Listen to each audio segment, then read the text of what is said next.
அழைப்பை ஏற்று நம் மத்தியில் வந்திருக்கிற நீண்ட காலமாக ஐயா அவர்கள் சொல்லும்போது சொன்னாங்க, நம்ம வரவேற்புரை வழங்கிய நம்முடைய செயலாளர் அவர்கள் ஐயாவை பார்த்தோன்னே கிருபானந்த வாரியார் அவரை பார்த்த மாதிரியே இருக்குது அப்படின்னு. ஐயா அதுக்கு சொன்னாங்க, கிருபானந்த வாரியர் கடைசி அவர் வந்து ஒரு திருமண காரியத்தை நிறைவேற்றி முடிச்சுட்டு அப்புறம் வந்து அந்த பிறகு அந்த வேலையை நான் செஞ்சிட்ருக்கிறேன்னு சொன்னார். அவன் தொடர்ந்துக்கிட்டு இருக்கிறேன் அப்படின்னார். அதனால் அப்படிப்பட்ட ஒரு நல்ல ஒரு ஆன்மீக ஒரு தலைவர் நம் பகுதியில் இருப்பது மிகுந்த சந்தோஷம். 46 ஆண்டுகளாக கோயில், அதாவது போரூர் பாலமுருகன் கோயில் அந்த நிர்வாகத்தை வந்து பொறுப்படுத்தி சீரும் சிறப்புமாக, வேறு எந்த பகுதி நிறைய பகுதியில் இருக்கலாம், ஆனால் எங்கள் பகுதியில் அதை வந்து அவர் நடத்துவது நாங்கள் எல்லோரும் கண்கூட பார்த்துருக்கிற ஒரு விஷயம். அவ்வளோ சிறப்பாக வந்து கடவுளுக்கு தன்னை வந்து அர்ப்பணித்து கொண்ட ஒரு நல்ல ஒரு மனிதர் அவர் நம்ம மத்தியில் வந்திருக்கிறார்கள். அதனால் போரூர் தாமோதரன் ஐயா அவர்கள் இப்போது நம்ம மத்தியில் இந்த பொங்கல் வாழ்த்து உரை நிகழ்த்துவார்கள்.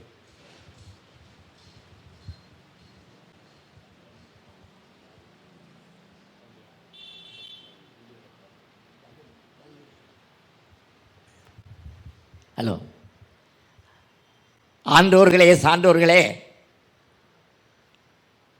பொங்கல் திருநாள் என்று சொன்னாலே யாமறிந்த மொழிகளிலே தமிழ் மொழி போல் இனிதாவதெங்கும் காணோம். பாமரராய் விலங்குகளாய் உலகனைத்து மிகழ்ச்சி சொல்ல பான்மை கெட்டு நாமது தமிழரென கொண்டிங்கு வாழ்ந்திடுதல் நன்றோ சொல்லீர் தேமதுர தமிழோசை உலகமெல்லாம் பரவகை செய்தல் வேண்டும் என்று சொன்ன அந்த முதுமொழிக்கு ஏற்ப இங்கே 3 மதம் சார்ந்தவர்கள், உடல் பொருள் ஆவி, அப்படி நாங்கள் 3 மதம் சார்ந்தவர்களும் இங்கே இந்த இருக்கையிலே எங்களை அமர வைத்து மிக சிறப்பான தமிழர் திருநாளாம் பொங்கல் திருநாள். எத்தனையோ விழாக்கள் வரும், அது வேற. ஆனால் இதில் என்ன ஒரு பெருமை அப்படின்னு சொன்னால், ஒரு மனிதனுக்கு முக்கியமானது உண்ண உணவு, உடுத்த உடை, இருக்க இடம். இந்த நன்றி விசுவாசத்தை காட்டுகின்ற விழா இது.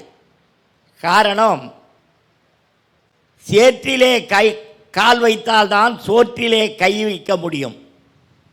ஆற்றங்கரையில் மரமும் அரசரிய வீற்றிருந்த வாழ்வும் விழுமாமே ஏற்றம் உழுதுண்டு வாழ்வார் செய்யும் பணிக்கு. ஆற்றங்கரையில் விருந்து பறந்து கிடக்கிற ஆலமரம் கூட ஒரு நாளைக்கு விழுந்துடும். அரசரிய வீற்றிருக்கின்ற அரச சபை கூட ஒரு நாளைக்கு கவிழ்ந்துடும். ஆனால் இந்த உழவு தொழில் இல்லை என்று சொன்னால், உண்பதற்கு உணவு கொடுக்கின்ற அவர்களை நினைத்து பார்க்கின்ற நாளாகத்தான் இன்று 3 மதத்தவர்களும் இங்கே இருக்கையில் அமர்ந்திருக்கின்ற என் தமிழ் தாய்மார்களையும் தமிழர்களையும் நான் அன்போடு கேட்டுள்ளேன். உழுதுண்டு வாழ்வாரே வாழ்வார், மற்றெல்லாம் பின்தென்று செல்பவரே ஆவர் என்று சொல்லக்கூடிய வகையில் அந்த உழவுக்கு. அது மட்டுமல்ல, இந்த நாளிலே இயற்கை தெய்வங்களை வழிபடக்கூடிய நாள்.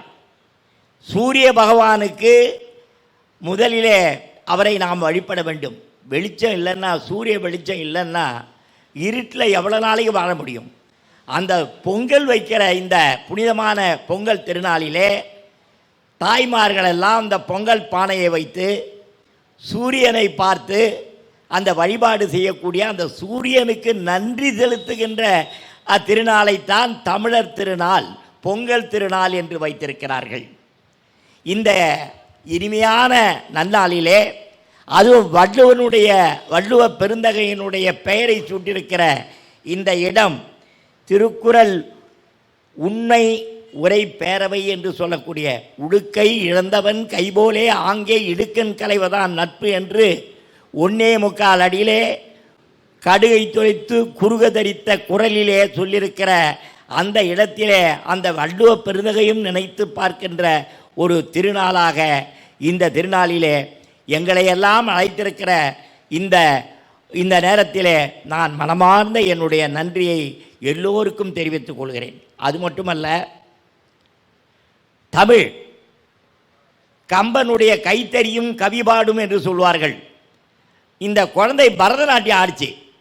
அந்த பரதநாட்டியத்தை கண்டிப்பாக அந்த குழந்தைய நான் பாராட்டி தான் தேரணும். காரணம் என்னென்னா, ஆயக்கலைகள் 64 கலைகளிலே நனி சிறந்த கலை நல்ல கலை பரதக்கலை. இந்த பரதக்கலையிலே அவர் காலிலே உள்ள சலங்கையினுடைய ஒலியை கம்பன் பாடலிலே தருகிறான்.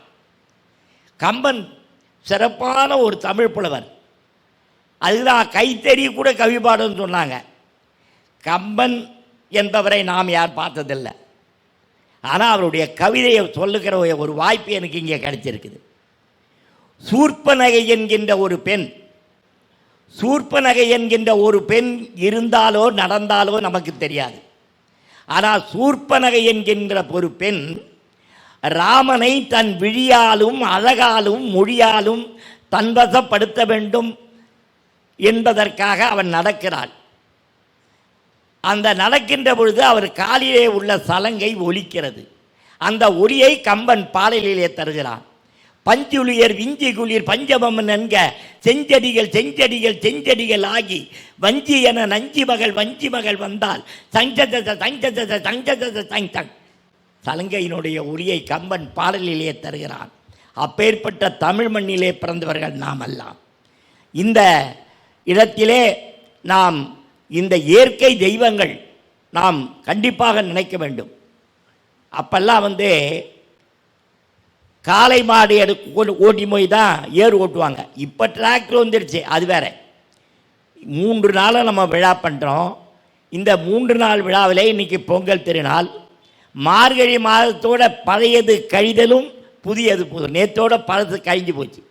தை பிறந்தால் வழி பிறக்கும் என்று சொல்லக்கூடிய ஒரு புனிதமான நாள் இன்னைக்கு நமக்கு வழி பிறந்திருக்கிறது. அதுவும் பொங்கல் திருநாள். அதாவது இந்த திருநாளிலே நாம் பொங்கல் பானையை சூரியன் நமஸ்காரம் செய்து சூரியனோடு அங்கே பானையிலே வைத்து சூரிய பொங்கலிட்டு வருகின்ற எல்லோருக்கும் அந்த பொங்கலை நாம் எல்லோருக்கும் கொடுத்து அவர்கள் உண்டு கழித்து நம்மளை அவர்கள் வாழ்த்துகின்ற ஒரு அருமையான திருநாள் தான் இன்று. நேற்று போகி, அதுதான் பழசு கழிஞ்சு போச்சு. பழசெல்லாம் நேற்றோட ராத்திரியோடு எரிச்சு அதை இது பண்ணிட்டாங்க. இன்றைக்கி பொங்கல் திருநாள். நாளைக்கு மாட்டு பொங்கல். மாடு நம்ம கண்டிப்பாக அதுங்களுக்கு வணங்கு தான் ஆகணும். காரணம் என்னன்னாக்கா, இப்போ நிறைய பேருக்கு தாய்ப்பால் இல்லாத எவ்வளோ பேர் இருக்காங்க. அந்த தாய்க்கு பாலாக உணவை கொடுக்கக்கூடியது கோமாதாக்கள் தான். கோமாதாக்கள் கூட காளை மாடை வைத்து தான் அந்த காலத்தில் கலப்பையை தோலில் சுமந்து போய் ஏர் ஓட்டி அதை உழுது நட்டு பயிர் அறுத்து அதில் வரக்கூடிய தானியத்தை எடுத்து அரிசியாக்கி அந்த அரிசியை தான் பொங்கலாக வச்சு நாம் இன்றைக்கி கொண்டாடி கொண்டிருக்கிற அருமையான நாள். அவங்களுக்கு ஒரு நன்றி சொல்ல வேணாமா? என்னன்றி கொன்றார்க்கு உயுண்டாம் உய்வில்லை செய் நன்றி கொன்ற மகற்கு என்று சொல்வார்கள். அந்த செய்த நன்றியை நாம் நினைத்து பார்க்க வேண்டும். அந்த செய்து தந்தவர்களை நாம் நினைக்கணும், அவங்கள வாழ்த்தணுன்றதுக்காகத்தான் இன்று 3 மதம் சார்ந்தவர்கள் அரியணை தொழுத போதும் அல்லாவென்று அழைத்த போதும் மனம்தானே ஒன்ற வேண்டும், மற்றது அரிய ஒன்று தான் அல்லா ஒன்று தாயா, மாறிய ஒன்று தான் மேறிய ஒன்று தான். நாம தான் மாறி மாறி இருக்கிறோம். ஒரு சுப நிகழ்ச்சியை நடத்தணும்னா நாம் என்ன பண்ணுவோம்? வாக்குண்டாம் நல்ல மலருண்டாம் மாமலரால் நோக்குண்டாம் மேனி நுடங்காது பூக்கொண்டு துப்பார் திருமேனி தும்பிக்கை யான் பாதம் தப்பாமல் சார்வார் தமக்குன்னு பிள்ளையார் சுழியை பிடிச்சி வைப்போம். அப்பா ஒரு விசேஷம் நடத்தணும்னா பிள்ளையார் சுழி போடியா போட்டு பிள்ளையாரை பிடிச்சி வை, அந்த விசேஷம் நல்லா. நாம் இஸ்லாமியர்கள் அவர்களும் பிள்ளையார் போடுவாங்க. என்ன போடுவாங்க? 786. நம்ம கிறிஸ்துவ தோழர்கள் சிலுவை போடுவாங்க. அதுவும் பிள்ளையார் சுழி தான், இதுவும் பிள்ளையார் சுழி தான், அதுவும் பிள்ளையார் சுழி.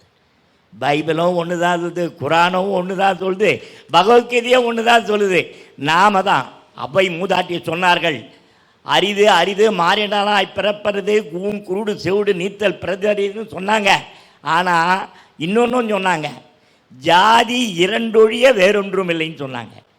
அதில் ஜாதி 2 ஒழிய வேறொன்றும் ஆஞ்சாதி பொஞ்சாதாயா நாம தாயா அவன் மனசுக்கு ஏற்ற மாதிரி தெய்வங்களை வழிபட்டுருக்கோம். நான் எப்பவுமே சொல்லுவேங்க, பெசன் நகர் போனேன்னா முதல்ல அஷ்டலட்சுமி கோயில் போக மாட்டேன். முதல்ல அங்கே போய் தான் போவேன். அஷ்டலட்சுமி கோயிலுக்கு முன்னாடி எது இருக்கு? என்ன தெய்வம் இருக்கு? வேளாங்கண்ணி மாதாவுக்கு போய் எனக்கு எதுவும் தெரியலன்னா கூட ஒரு மெழுகுபத்தியை வச்சு அதை ஏற்றிட்டு கொஞ்சம் ஏதோ எனக்கு தெரிஞ்ச செஞ்சுட்டு போவேன். அதே மாதிரி பள்ளிவாசலுக்கு போவேன். அவங்க நோன்பு இருக்கும்போது எல்லா பள்ளிவாசலுக்கும் என்னை கூப்பிடுவாங்க.